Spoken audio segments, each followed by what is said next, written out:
you want to speak in English, you have to practice.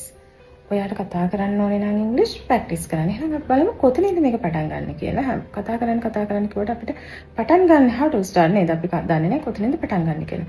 පටන් ගන්නෙද්දී අපි කෙනෙක්ගෙන් අහන්නේ කොහොමද බලමු. ඔයාට කොහොමද? සහ how to answer for that. අපි එතනදී එයාට answer කරන්න කොහොමද කියලා මම සරල phrases ටිකක් කියලා දෙන්නම්.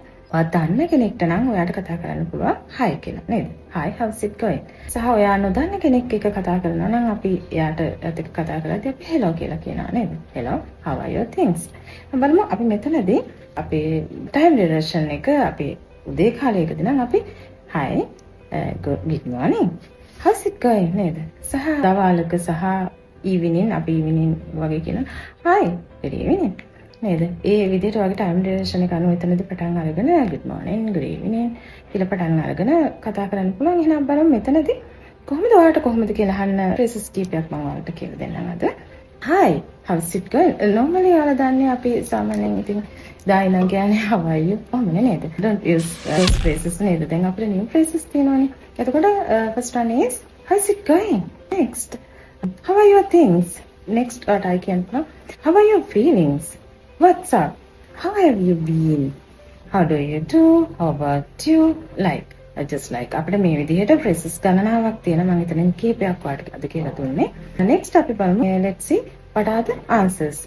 How to answer for that. අපිට සාමාන්‍යයෙන් අපි අර new phrases use කරනවා අඩුයි. but අපි normally කියන්නේ නේද? අපිට මෙතනදී තව connectors use කරලා කියන්න actually නේද? really ඒ විදිහට use කරන්නේ. එතකොට ওই කතාව අර emotionally අපි කතා කරනවා වගේ නේද? නැත්තම් සාමාන්‍යයෙන් අපිට අර ගොඩක් පුරුදු නැති ගතියක් එනවා කතා කරද්දී. අපි අර connectors use කරන්නේ නැති වුණාම. අපි බලමු answers මොනවද කියලා. actually දැන් වගේ හරන විදිහට කියද්දී fine නේද? අපි ඔහොමනේ කියන්නේ. don't use ඒක use කරන්නේ නැතුව actually I'm doing well. really I'm doing great. එතනදී ඔයාලට thank කරන්නත් පුළුවන්. thank you නේද? ඔයාලට ස්තුතියි කියලා thanks for asking like yes really I'm amazing. next my day is very good. I'm doing well. We have so many phrases. Practice well.